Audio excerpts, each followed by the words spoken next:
സ്വാഗതം. ആദ്യം ശ്രീജിത്ത് പണിക്കർ. ശ്രീജിത്ത്, ബി.ജെ.പിയുടെ ആദ്യത്തെ ലോക്സഭാ സീറ്റ് നേടിക്കൊടുത്തത് ആ കാലഘട്ടം എന്ന് പറയുന്നത് കെ സുരേന്ദ്രൻ എന്ന നേതാവ് സംസ്ഥാന അധ്യക്ഷനായിരുന്ന കാലഘട്ടമാണ്. പാർട്ടിയുടെ വോട്ട് വിഹിതവും വർദ്ധിപ്പിക്കാൻ ആ കാലഘട്ടത്തിൽ കഴിയുകയും ചെയ്തു. വിമർശനങ്ങൾ ഉണ്ടാകുമ്പോൾ ഒരുപക്ഷെ ഈ അടുത്ത നിയമസഭാ തെരഞ്ഞെടുപ്പ് പടിവാതിൽക്കൽ നിൽക്കുന്ന സമയത്ത് കെ സുരേന്ദ്രൻ തുടർന്നേക്കും എന്നുള്ള വിലയിരുത്തലുകളും അത്തരം ചില പ്രഡിക്ഷൻസ് ഒക്കെ ഉണ്ടായിരുന്നു.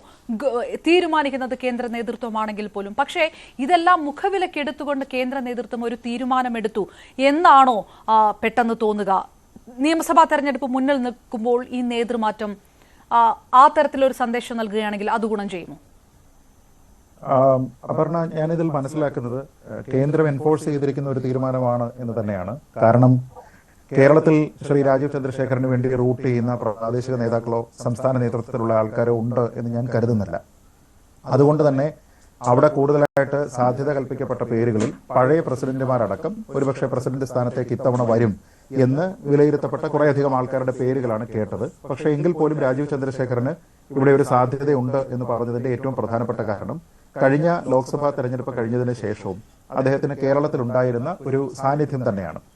അപ്പോൾ ഈ കഴിഞ്ഞ ദിവസങ്ങളിലൊക്കെ തന്നെ മാധ്യമങ്ങൾ റിപ്പോർട്ട് ചെയ്തിരുന്നത് അദ്ദേഹത്തിനോട് തിരുവനന്തപുരത്ത് തുടരാനായിട്ട് ആവശ്യപ്പെട്ടു തുടങ്ങിയ പല കാര്യങ്ങളുമാണ്. എന്ന് വെച്ചാൽ കേന്ദ്ര നേതൃത്വം അദ്ദേഹത്തിനെ വളരെ കാര്യമായിട്ട് പരിഗണിക്കുന്നുണ്ട് എന്നും ഒരുപക്ഷെ നിലവിലുള്ള നേതാക്കന്മാരുടെ അപ്പുറത്തേക്ക്, അതിന് പല കാരണങ്ങളുണ്ടാകാം, പല ഫാക്ഷൻസ് ആയിട്ട് ഈ പാർട്ടി പ്രവർത്തിക്കുന്നുണ്ട് എന്നുള്ള തോന്നലൊക്കെ ഉണ്ടായിരിക്കാം. അപ്പൊ അങ്ങനെ ഒരു ഗ്രൂപ്പിലും ഉൾപ്പെടാത്ത, ഒരു ഫാക്ഷന്റെയും ഭാഗമല്ലാത്ത ഒരു വ്യക്തിക്ക് കേരളത്തിലെ ബി.ജെ.പിയുടെ കടിഞ്ഞാൺ കൊടുക്കുക എന്നുള്ള ഒരു കാര്യമുണ്ട്. രണ്ട്, അദ്ദേഹത്തിന് കേന്ദ്ര നേതാക്കളുമായി നല്ല ഇക്വേഷനാണ്. കാരണം കഴിഞ്ഞ സർക്കാരിന്റെ കാലത്ത് അദ്ദേഹം IT മിനിസ്റ്റർ ആയിരുന്നു. അദ്ദേഹത്തിന്റെ താരതമ്യേന മെച്ചപ്പെട്ട പ്രകടനമായിരുന്നു. തന്നെയുമല്ല, അദ്ദേഹത്തിന്റെ വകുപ്പിനെ കുറിച്ച് കൃത്യമായിട്ടുള്ള ധാരണയും ഉണ്ടായിരുന്നു. അദ്ദേഹം ഇവിടെ കേരളത്തിലടക്കം അവരുടെ പല സ്റ്റാർട്ടപ്പ് മിഷന്റെ പരിപാടികളുമായി ബന്ധപ്പെട്ട്, സെമി കണ്ടക്ടറുമായി ബന്ധപ്പെട്ടിട്ടൊക്കെ തന്നെ അദ്ദേഹത്തിന്റെ കാഴ്ചപ്പാട്, രാജ്യത്തിന്റെ പുരോഗതി ഏത് ദിശയിലായിരിക്കണം തുടങ്ങിയ കാര്യങ്ങളെ പറ്റിയൊക്കെ തന്നെ വളരെ കൃത്യമായിട്ട് ആർട്ടിക്കുലേറ്റ് ചെയ്യുന്നത് നേരിട്ട് ഞാൻ കണ്ടിട്ടുമുള്ളതാണ്. അപ്പൊ അങ്ങനെയുള്ള കേപ്പബിലിറ്റി ഒക്കെ അദ്ദേഹത്തിനുണ്ട് എന്നതുകൊണ്ട് അദ്ദേഹത്തിനെ പോലെ ഈ ന്യൂട്രൽ ആയിട്ടുള്ള, അതായത് ഏതെങ്കിലും ഒരു ക്യാമ്പിൽ പെടാത്ത ഒരാളിനെ ഇവിടേക്ക് കൊണ്ടുവന്നു കഴിഞ്ഞാൽ കുറച്ച് മാറ്റങ്ങൾ ഉണ്ടാകും എന്നായിരിക്കാം ഒരുപക്ഷെ കേന്ദ്ര നേതൃത്വം പ്രതീക്ഷിച്ചിട്ടുണ്ടാവുക. അതുകൊണ്ട് തന്നെ ശ്രീ രാജീവ് ചന്ദ്രശേഖരന് ഉണ്ടാകുന്ന പ്രാവർത്തികമായിട്ടുള്ള ഏറ്റവും വലിയ ചാലഞ്ച് എന്ന് പറയുന്നത് പ്രാദേശികമായിട്ടുള്ള പിന്തുണ ഉറപ്പുവരുത്തുന്നത് എങ്ങനെയാണ് എന്നുള്ളതിലാണ്. നമുക്ക് പറയാം, കേന്ദ്രം എൻഫോഴ്സ് ചെയ്തിരിക്കുന്ന നേതാവാണ്, അതുകൊണ്ട് തന്നെ കേന്ദ്രത്തിന്റെ തീരുമാനം എല്ലാവർക്കും ബൈൻഡിംഗ് ആണ് എന്നൊക്കെ പറയാമെങ്കിലും നമുക്കിപ്പോ ഈ ബി.ജെ.പിയുടെ തെരഞ്ഞെടുപ്പിലേക്ക് അല്ലെങ്കിൽ സംസ്ഥാന അധ്യക്ഷനെ തെരഞ്ഞെടുക്കുന്ന പ്രക്രിയയിലേക്ക് എത്തുന്നതിന് തൊട്ട് മുമ്പ് തന്നെ അവരുടെ ജില്ലാ ഘടകങ്ങളിൽ ഉൾപ്പെടെയുള്ള എല്ലാ ആൾക്കാരുടെയും തെരഞ്ഞെടുപ്പ് പൂർത്തീകരിച്ചിരുന്നു. അപ്പോൾ 14 ജില്ലകളല്ല, അവരുടെ പ്രവർത്തനത്തിനുള്ള എളുപ്പത്തിന് വേണ്ടി അവർ 30 ജില്ലകളാക്കി അതിലെല്ലാം തന്നെയുള്ള നേതൃനിരയെ അവർ പ്രഖ്യാപിച്ചു കഴിഞ്ഞു. ഈ നേതൃനിരയിലുള്ള ആൾക്കാരിൽ ആരും തന്നെ ശ്രീ രാജീവ് ചന്ദ്രശേഖരനെ റൂട്ട് ചെയ്യുന്ന ആൾക്കാരാണെന്നും ഞാൻ കരുതുന്നില്ല. അവർക്ക് എല്ലാവർക്കും തന്നെ വ്യക്തമായിട്ടുള്ള ഒരു ഫാക്ഷന്റെ ഭാഗമായിട്ടുള്ള ആൾക്കാരാണ് ബഹുഭൂരിപക്ഷം ആൾക്കാരും. അപ്പൊ അങ്ങനെയുള്ള ആൾക്കാരിലേക്ക് ഒരു സ്വാധീന ശക്തിയായി മാറുക, ഇദ്ദേഹത്തിന്റെ ലൈൻ ഓഫ് ആക്ഷൻ എന്താണോ അതിന് ഈ പ്രാദേശികമായിട്ടുള്ള ജില്ലാ തലത്തിലുള്ള നേതൃത്വത്തിനെ ചലിപ്പിക്കുക തുടങ്ങിയ പേഴ്സണൽ ആയിട്ടുള്ള ചാലഞ്ചാണ് അദ്ദേഹത്തിന് ഏറ്റവും കൂടുതലായിട്ടുള്ളത്. പൊളിറ്റിക്കലായിട്ടുള്ള കാര്യങ്ങൾ നോക്കുമ്പോൾ നമുക്കറിയാം, നേരത്തെ ഈ പറഞ്ഞതുപോലെ ഉടനെ തന്നെ വരുന്ന 2 പ്രധാനപ്പെട്ട തെരഞ്ഞെടുപ്പുകളുണ്ട്. അതിൽ തന്നെ രാഷ്ട്രീയമായിട്ടുള്ള ചാലഞ്ചുകളുണ്ട്. അത് രാജീവെന്നല്ല, മറ്റാരിരുന്നാലും അതിലുണ്ടാകുന്ന ചാലഞ്ചാണ്. പ്രത്യേകിച്ച് പന്തളം പോലെയുള്ള, പാലക്കാട് പോലെയുള്ള ബി.ജെ.പി നിലവിൽ അധികാരത്തിലുള്ള പല നഗരസഭകളിലും അവരുടെ നേതാക്കന്മാരുടെ ഇടയിൽ തന്നെയുള്ള പല പ്രശ്നങ്ങളും മറന്നീക്കി പുറത്തു വന്നിട്ടുണ്ട്. തിരുവനന്തപുരത്ത് അവർക്ക് 2 തവണയായിട്ടും അധികാരത്തിലേക്ക് എത്താനായിട്ട് കഴിയുന്നില്ല. ഏകദേശം സ്റ്റാഗ്നന്റ് ആയ രീതിയിലാണ് നിൽക്കുന്നത്. പല ഉപതെരഞ്ഞെടുപ്പുകളിലും അവർ പരാജയപ്പെടുകയും ചെയ്തു.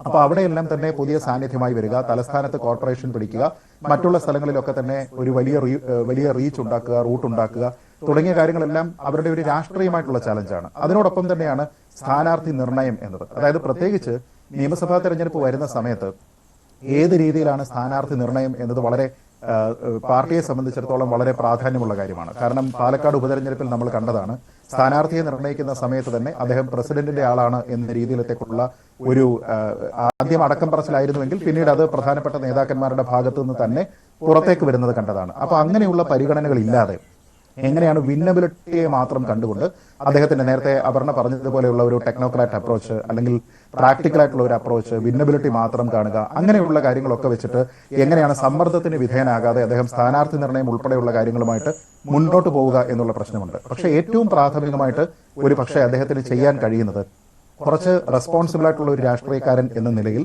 അദ്ദേഹത്തിന് സാധിക്കുന്ന ഒരു കാര്യം അക്കൗണ്ടബിൾ ആയിട്ടുള്ള പ്രസ്താവനകൾ മാത്രം നടത്തുക എന്നുള്ളതാണ്. അപ്പൊ നമുക്കറിയാം, ഏറ്റവും അടുത്ത് ശ്രീ പി സി ജോർജ് അടക്കമുള്ള നേതാക്കന്മാർ BJPയുടെ ഫോൾഡിലാണ് ഇപ്പോൾ അദ്ദേഹം നടത്തിയിരിക്കുന്ന പല പ്രസ്താവനകളും വർഗീയമായിട്ട് വരികയും അതിൽ നിയമ നടപടികളും ഒക്കെ ആയിട്ട് മറ്റുള്ള ആൾക്കാർ മുന്നോട്ട് പോവുകയും ചെയ്യുന്ന സാഹചര്യമുണ്ട്. അപ്പൊ ഇങ്ങനെയുള്ള നിരവധി ആൾക്കാരെ നയിക്കുക എന്നുള്ള ഒരു ഉത്തരവാദിത്തം അദ്ദേഹത്തിനുണ്ട്.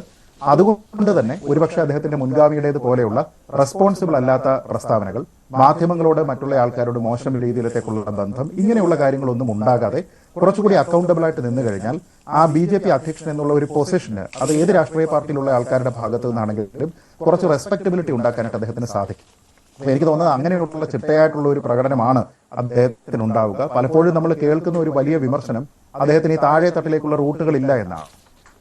പക്ഷെ കഴിഞ്ഞ ലോക്സഭാ തെരഞ്ഞെടുപ്പ് നമ്മൾ പരിശോധിച്ചാൽ തിരുവനന്തപുരത്ത് തീരദേശ മേഖലകളിൽ അദ്ദേഹം വളരെ കൃത്യമായി കോൺസെൻട്രേറ്റ് ചെയ്തിട്ട് ക്യാമ്പയിൻ നടത്തുകയും കോവളം പോലെ നെയ്യാറ്റിൻകര പോലെയുള്ള BJPക്ക് വലിയ ഗ്രിപ്പില്ലാത്ത സ്ഥലങ്ങളിൽ 3ാം സ്ഥാനത്ത് നിന്ന് 2ാമതേക്ക് വരികയും CPIയെ ബഹുദൂരം പിന്നിലാക്കുകയും ഒക്കെ ചെയ്തതാണ്. അപ്പൊ അതുകൊണ്ട് അദ്ദേഹത്തിന് പറയപ്പെടുന്ന ഒരു technocrat image, corporate outlook, sophisticated ആയിട്ടുള്ള വ്യക്തി എന്നതൊന്നും തന്നെ പ്രാദേശിക തട്ടിൽ സാധാരണക്കാരായിട്ടുള്ള ആൾക്കാരോട്, വിവിധ ജീവിത നിലവാരങ്ങളിലുള്ള വിവിധ തട്ടുകളിലുള്ള ആൾക്കാരോട്, പല തൊഴിലുകൾ ചെയ്യുന്ന ആൾക്കാരോടൊക്കെ തന്നെ സംവദിക്കുന്നതിനൊന്നും തന്നെ അദ്ദേഹത്തിന് തടസ്സമായിട്ടില്ല എന്ന് വേണം കരുതാൻ. തന്നെയുമല്ല, അദ്ദേഹത്തിനുള്ള ഈ കോർപ്പറേറ്റ് ഔട്ട്ലുക്ക് എന്നൊക്കെ പറയുന്നത് ഒരുപക്ഷെ യുവാക്കളെ കൂടുതൽ BJPയിലേക്ക് അടുപ്പിക്കാനുള്ള ഒരു സാധ്യത കൂടിയുണ്ട്. അപ്പൊ അങ്ങനെ നോക്കിക്കഴിഞ്ഞാൽ തെറ്റായിട്ടുള്ള ഒരു തീരുമാനമല്ല, വളരെ കൃത്യമായിട്ടുള്ള ഒരു പ്ലേസ്മെന്റ് ആണ് രാജീവ് ചന്ദ്രശേഖറിന്റേത്. അത് സംസ്ഥാനത്തിന്റെ നേതാക്കളുടെ താല്പര്യത്തിന് അനുസരിച്ചിട്ടല്ല. ഒരു പോയിന്റ് ഞാൻ ചോദിക്കട്ടെ, ഒരു വിന്നബിലിറ്റി എന്നുള്ള ഒരു വാക്ക്, അതായത് ഒരു സ്ഥാനാർത്ഥി എന്ന രീതിയിൽ ഇങ്ങനെ ഒരു കോർപ്പറേറ്റ് ഇമേജുമായിട്ട് അദ്ദേഹം വരുമ്പോൾ പോലും തിരുവനന്തപുരത്ത് ഉണ്ടാക്കിയ ആ വലിയ നേട്ടമുണ്ട്. വിജയത്തിന് തൊട്ടടുത്ത് വരെ വന്ന അത്രയും ടൈറ്റ് ആയിട്ടുള്ള മത്സരം ഇപ്പോഴുള്ള അധ്യക്ഷനെ സംബന്ധിച്ചിടത്തോളം ആ തരത്തിലുള്ള ഒരു ട്രാക്ക് റെക്കോർഡ് മുന്നിലോട്ട് വെക്കാൻ കഴിയുന്നില്ല. അത് ഈ തെരഞ്ഞെടുപ്പിലെ ഈ പെർഫോമൻസ് വ്യക്തിപരമായി അല്ലെങ്കിൽ ഒരു നേതാവ് എന്ന രീതിയിലുള്ള ആ പെർഫോമൻസ് കൂടി കേന്ദ്ര നേതൃത്വം കണക്കാക്കുന്നു എന്നുകൂടി ഇതിനകത്തുണ്ടോ? അല്ല, നിശ്ചയമായിട്ടും. കാരണം BJP ഇത്തവണ ജനങ്ങളുടെ ഇടയിൽ ഒരു ട്രാക്ഷൻ ഉണ്ടാക്കിയിരിക്കുന്ന മണ്ഡലങ്ങളിലെല്ലാം തന്നെ വ്യക്തിപ്രഭാവം എന്ന് പറയുന്നത് വളരെ പ്രധാനമായിട്ട് വന്നിരിക്കുന്ന ഒരു ഘടകമാണ്.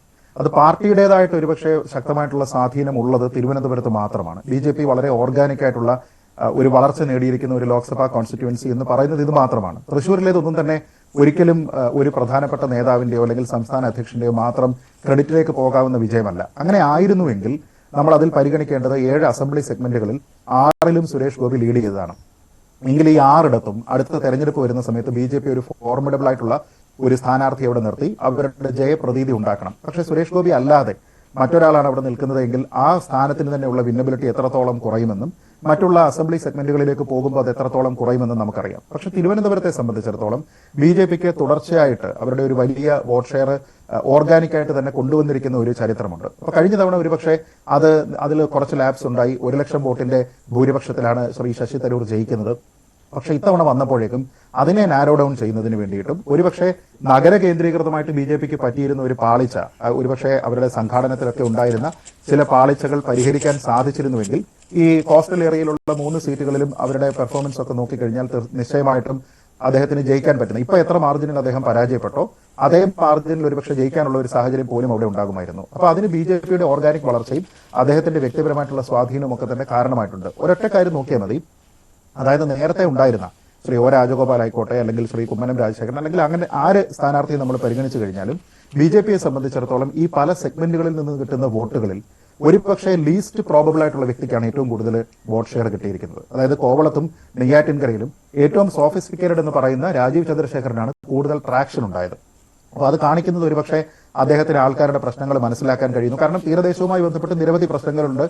തീരദേശ ശോഷണം ഉൾപ്പെടെയുള്ള മത്സ്യബന്ധനം എന്ന തൊഴിൽ ഉൾപ്പെടെയുള്ള കുറേയധികം ആശങ്കകളൊക്കെ തന്നെ അവർ പങ്കുവെക്കുന്നുണ്ട്. പിന്നീട് ഈ പോർട്ട് റിലേറ്റഡ് ആയിട്ടുള്ള കുറെ കൺസേൺസും ഉണ്ട്. അപ്പൊ അതെല്ലാം തന്നെ ആൾക്കാരുമായിട്ട് സംവദിക്കുന്നതിനും അദ്ദേഹത്തിന്റെ സൊല്യൂഷൻ ഒരുപക്ഷെ വലിയൊരു വിഭാഗം ആൾക്കാർക്ക് സ്വീകാര്യമാവുന്നതിനും ഒക്കെ തന്നെ അദ്ദേഹത്തിന്റെ നേരിട്ടുള്ള ഇടപെടലൊക്കെ തന്നെ സഹായിച്ചിട്ടുണ്ട് എന്ന് വേണം മനസ്സിലാക്കാൻ. അപ്പൊ അദ്ദേഹത്തിന് വ്യക്തി എന്ന രീതിയിൽ അദ്ദേഹം ഉണ്ടാക്കിയിരിക്കുന്ന ഒരു നേട്ടം അത് കൂടി കേന്ദ്ര നേതൃത്വം പരിഗണിച്ചിട്ടുണ്ട് എന്ന കാര്യത്തിൽ തർക്കമില്ല. ഒരുപക്ഷെ അദ്ദേഹത്തിന്റെ ക്രെഡിറ്റിലേക്ക് അതിനെ അവർ പരിഗണിക്കുന്ന സമയത്ത് BJPയുടെ പ്രാദേശിക ഘടകം, ജില്ലാ ഘടകം കുറച്ചുകൂടി കാര്യക്ഷമമായി പ്രവർത്തിച്ചിരുന്നുവെങ്കിൽ അദ്ദേഹത്തിന്റെ ജയം അസാധ്യമാകുമായിരുന്നില്ല എന്നൊരു ചിന്ത പോലും കേന്ദ്ര നേതൃത്വത്തിനുണ്ടെന്നാണ് ഞാൻ കരുതുന്നത്. ഓക്കെ, ശരി, നമുക്ക് മറ്റ് കാര്യങ്ങളിലേക്ക് കൂടെ വരാം. അത് ഏത് തരത്തിലാണ് ഗ്രൂപ്പ് സമവാക്യങ്ങൾ പൊളിക്കുക എന്നുള്ള വിഷയങ്ങളൊക്കെ ഉണ്ട്. പക്ഷേ ഇപ്പൊ ഈ പറഞ്ഞത് നിന്ന് ഞാൻ കോൺഗ്രസ് നേതാവ് ശ്രീ റോണി കെ ബേബി